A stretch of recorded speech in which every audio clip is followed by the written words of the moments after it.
Assalamualaikum warahmatullahi wabarakatuh.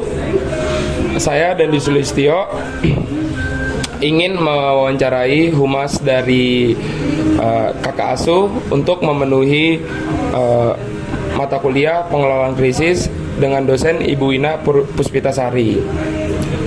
Dan sekarang kita kedatangan narasumber dari humas organisasi non-profit, yaitu kakak asuh. Oke nih Kak, mungkin boleh perkenalkan dulu Kak, namanya siapa? Oke, nama gue Faiz Batullah. Oke Kak, sebelum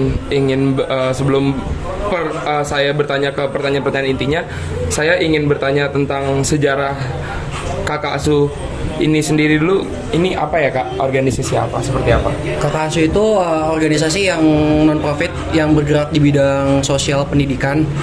Yang mana kakak asuh itu berdiri pada April 2018. Tapi kakak asuh ini tahun 2020 itu berbadan hukum, yang mana badan hukumnya itu udah disetujui oleh Kemenkumham. Jadi kakak asuh ini sekarang merupakan organisasi non-profit yang berbadan hukum. Itu sih tentang sejarahnya. Oke, sejarahnya seperti itu untuk organisasi kakak asuh. Oke Kak, saya kebetulan lupa nih Kak, lupa nanyain data informan dari kakak, ya kan? Boleh Kakak mungkin perkenalkan dulu dari nama, jenis kelamin, usia, posisi bidang kerja di organisasi kakak asuh ini. Oke, nama gue Faiz Batullah Bahtiar. Jenis kelamin gue laki-laki. Umur gue 21 tahun. Posisi gue di bidang pekerjaan ini gue sebagai humas di kakak asuh. Gue mau disclaimer sebentar. Kakak asuh ini organisasi yang tersebar di berbagai kota, salah satunya di Jakarta. Gue ini salah satu humas anggotanya di kakak asuh Jakarta, itu sih. Oke. Jadi kakak asuh ini sendiri tersebar di berbagai daerah gitu Kak. Kira-kira beberapa daerah apa aja tuh Kak? Ada Jakarta, ada Semarang, Jogja, Depok, Bandung, sama Bogor. Oh, sekitar ada 6 daerah berarti ya Kak? 6 daerah, oke. Mungkin bisa langsung saja kita ke pertanyaan pembuka ya Kak. Nah, untuk pertanyaan pembuka nomor 1, bagaimanakah pemahaman Bapak Ibu mengenai krisis perusahaan?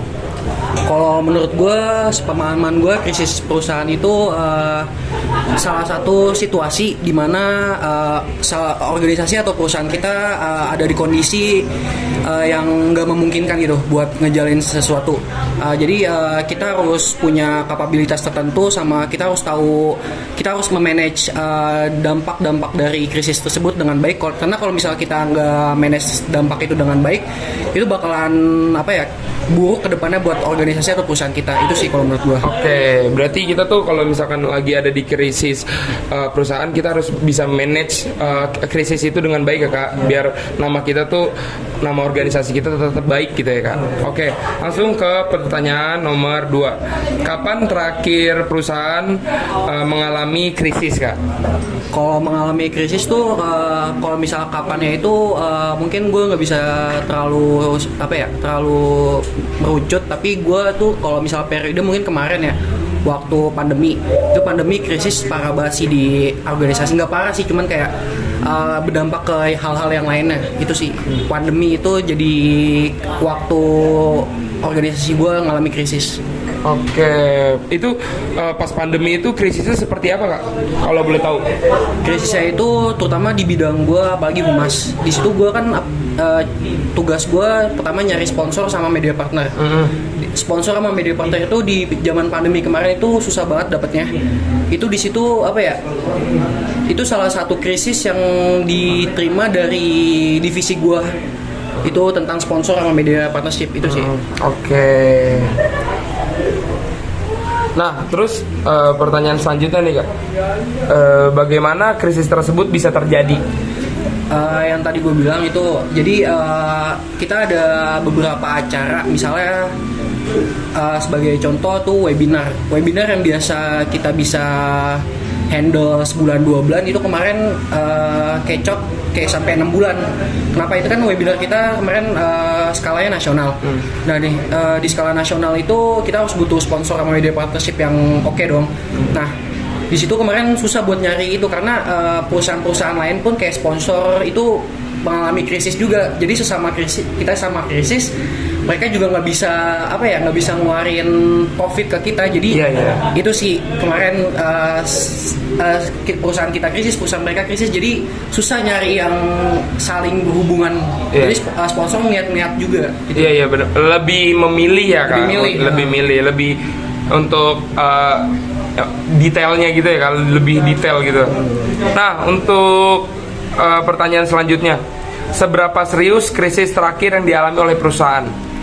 Kalau dibilang serius, cukup serius. Karena yang tadi gue bilang, ada event-event yang jadinya harusnya di handle itu bisa beberapa bulan, tapi ini jadi lama. Event itu tuh jadi jadi bikin mentok event-event lain, karena kita nggak fokus ke satu event doang, nggak fokus ke satu poker doang. Kita fokus poker lainnya, tapi poker satu aja kita udah mentok, itu jadi bikin kayak, aduh ini poker satu udah mentok nih, gimana poker dua. Jadi itu sih ya, jadi kayak ada rasa percaya dirinya kurang ya, gara-gara ada beberapa proker nih, cuman dari proker satu aja udah susah gitu ya kan, tantangannya banyak, jadi kayak rasa kurang percaya diri untuk menjalani proker selanjutnya kan jadinya. Oke Kak Faiz, lanjut ke pertanyaan nomor 5. Bagaimana dampak langsung yang dirasakan oleh perusahaan akibat krisis tersebut? Apa nih Kak dampaknya dari krisis? Dampak langsungnya itu yang tadi gue bilang. Oh, yang tadi lu bilang ya kayak. Oh ya, jadi emang dampaknya lu ada proker satu, terus untuk menjalani proker selanjutnya ini susah jadi karena terhambat di proker satu ini. Oke. Berarti terhambatnya jadi prokernya terhambat ya Kak. Oke, langsung ke pertanyaan nomor 6 nih Kak Faiz. Bagaimana krisis tersebut berdampak pada brand image perusahaan di masyarakat? Kalau bisa berdampak pada brand image, sebenarnya nggak terlalu, karena image kita di awal itu cukup baik. Itu tentang kita fokusnya kan ke sosial sama pendidikan. Itu alhamdulillah ya, image ke masyarakat itu baik. Mungkin kalau misalnya ke masyarakatnya sendiri, itu dampak brand image kita itu nggak terlalu signifikan lah tentang krisisnya kemarin pandemi itu. Tapi krisisnya berarti lebih ke internal kita sih. Iya, lebih ke internal. Dampaknya lebih ke internal gitu sih. Kalau ke masyarakat nggak terlalu. Oke nih Kak, untuk pertanyaan pembuka sudah selesai saya bacakan, mungkin bisa dilanjut oleh rekan saya. Oke, melanjutkan dari yang tadi, dari Kak Dandi, nama aku Faisal Rahmat Gimnastiar. Nah, aku mau nanya nih Kak, bagaimana tanda-tanda sebelumnya yang menunjukkan bahwa perusahaan telah mengalami krisis? Kalau misalnya ditanya tanda-tandanya gimana, tanda-tanda pertama tuh mungkin kayak ada hal tertentu yang harusnya biasa kita lakuin, tapi saat kita ngerasa ini kayak krisis, itu kayak kita nggak bisa lakuin. Kayak tadi gue bilang, misalnya kayak webinar nasional yang awalnya kita bisa handle 2-3 bulan, ini kita sampai mentok ke 6 bulan, 6-7 bulan. Itu kayak ngerasa sih kayak, wah ini kayak kita lagi ada di masa-masa krisis sih. Itu sih yang gue rasain kemarin. Oke, berarti itu ya kalian rasain ya Kak sekarang ini ya. Oke, untuk pertanyaan selanjutnya nih Kak, kapan sih perusahaan kakak ini mulai menyadari bahwa krisis tersebut sedang terjadi? Kapannya itu di saat yang pertama, di saat sponsor sama media partnership ataupun orang-orang lainnya yang biasa ngebantu kita, itu mereka pas kemarin kita ngalami krisis, mereka nggak kontribusi kayak sebelumnya. Mereka tuh kayak wah gue lagi krisis nih, tapi gue nggak bisa bantu lu sekarang. Jadi itu kayak ternyata kita lagi benar-benar kayak kurang nih ya, semuanya itu lagi sih, berkurang gitu ya berarti ya. Berarti betul banget tuh. Terus gimana sih Kak respon pertama kakak nih yang diberikan oleh perusahaan ketika krisis tersebut terjadi? Responnya pertama pasti kita evaluasi. Kenapa sih hal ini bisa terjadi? Apa sih faktor-faktor yang ngebuat ini kita bisa terjadi gitu? Apa dampak lanjutannya? Apa cara-cara penanganan yang harus kita lakuin biar krisis kita ini nggak berlangsung dalam jangka yang lama. Karena ini kan kemarin krisis gue di pandemi, kita nggak bisa nerka pandemi ini kelar kapan. Jadi kita harus kayak cari cara penanganan gimana kita tetap jalan di pandemi ini. Organisasi kita nggak bisa putus, tapi kita dapat profit dari lainnya sebelum pandemi itu sih. Oke, terus gimana nih Kak strategi yang dilakukan perusahaan untuk merespon krisis yang sedang terjadi? Strateginya kalau kemarin tuh kita akhirnya mutusin buat namanya patungan. Patungan itu dalam bentuk apa? Jadi kita ada namanya patungan kakak asuh. Patungan kakak asuh itu jadi bentuknya kita ngajak masyarakat atau istilahnya apa ya?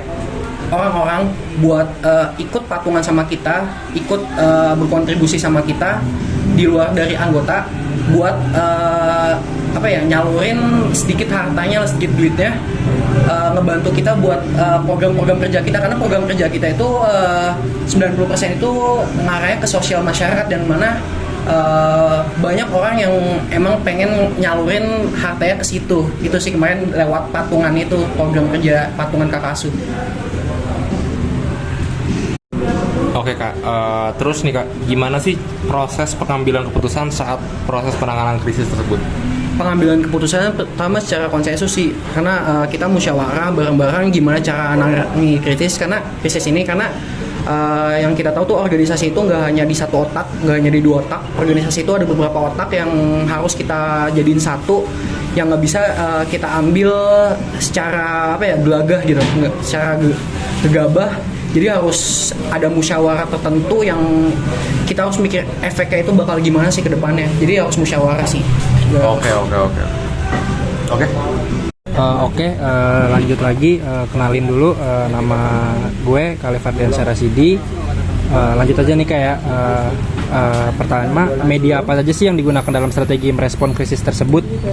Media pertama yang pertama sosial media sih, Instagram. Kita gunain banget Instagram itu buat strategi tentang patungan. Jadi ada kewajiban buat seluruh anggota waktu itu nanganin krisis ini, kan kita lewat patungan kakak asuh. Itu bukan minta biaya sih, kayak ngajak masyarakat buat ikut bantu kita. Nah, kita gunain media Instagram ini kayak kita bikin pamflet itu kita taruh di Snapgram buat ngajak teman-teman kita buat ikut patungan, dan itu menurut gue media Instagram ngebantu banget sih buat kelanjutnya. Terus selanjutnya TikTok. Kita kemarin juga gunain TikTok buat nanganin krisis ini, buat buat promosiin patungan kita. Jadi di TikTok juga ngebantu juga buat ngepromosiin patungan ini sih. Itu sih. Oke, selanjutnya bagaimana sih Kak alokasi biaya yang digunakan untuk melakukan strategi tersebut bukan dalam bentuk rupiah? Alokasiin biaya gimana? Tentunya ini gimana ya? Kalau biaya itu kemarin kita lagi krisis, terus kita nanganin hal-hal tertentu. Jadi kalau gue boleh jujur, ini awalnya kita benar-benar nggak ada biaya sama sekali, nggak ada aturan. Jadi kita lebih ke pakai biaya dari pribadi buat nanganin krisis ini sih. Jadi nggak ada uang dari organisasi atau pihak atas buat nanganin krisis ini. Jadi kita harus ada inisiatif tertentu sih buat tentang biaya itu. Oke, lanjut lagi, berapa lama waktu perusahaan yang diperlukan untuk menyelesaikan krisis yang terjadi? Kalau waktunya berapa lama, kemarin tuh bisa dibilang awal pandemi itu sekitar Maret. Terus ya sampai Oktober sih kemarin itu bisa kita handle sama patungan itu sih kalau berapa lamanya. Oke, lanjut, bagaimana cara perusahaan membangun kembali hubungan-hubungan dengan masyarakat atau stakeholder? Kalau ngebangun kembali hubungan dengan masyarakat itu yang pertama itu kita tetap ngadain pengajaran kakak asuh. Kita tetap ngajar tapi lewat Zoom. Itu kita nggak mau, kita tetap ngebangkitin personal branding kita ke masyarakat. Terus yang kedua kita ngadain hybrid. Jadi walaupun kita ada pandemi, kita tetap ngadain hybrid buat pengajaran. Jadi istilahnya masyarakat ini tetap walaupun pandemi tetap aware kalau misalnya kita nih ada, kita nggak berhenti, kita nggak mati gitu di organisasi kita, itu sih. Oke. Oke, melanjutkan dari rekan-rekan saya sebelumnya, Kak. Perkenalkan dulu, nama saya Andika Galang Pratama. Saya ingin menanyakan tentang topik pertanyaan perencanaan krisis. Nah, masuk pertanyaan pertama. Apakah perusahaan kakak ini memiliki perencanaan prakrisis? Punya. Oh, oke. Menurut kakak nih, Kak, seberapa penting ya, Kak, perencanaan prakrisis bagi perusahaan? Kalau menurut gue pribadi penting banget karena perencanaan prakrisis ini bisa kita bilang plan B dari perusahaan atau organisasi kita. Kalau misalnya organisasi nggak punya plan B, itu bakalan berdampak buruk buat stabilitas organisasi atau perusahaan kita ke depannya. Itu sih. Oh, jadi udah ke plan banget ya, Kak? Iya. Terus sejauh mana sih, Kak, perencanaan prakrisis yang dimiliki oleh organisasi kakak ini? Kalau sejauh mana, alhamdulillah kemarin berjalan dengan baik. Itu kemarin kita gunain plan B ini, prakrisis ini di saat krisis kita itu.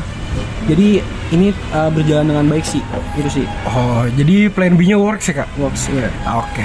Nah, terus nih, Kak, lanjut ke pertanyaan selanjutnya. Apakah perencanaan tersebut dapat diterapkan dalam menghadapi situasi krisis yang benar-benar dihadapi oleh organisasi? Bisa diterapin seperti gue bilang tadi, plan B ini works buat di krisis kemarin. Jadi ini apa ya, tetap mempertahankan stabilitas organisasi yang kita punya. Oh, oke, baik.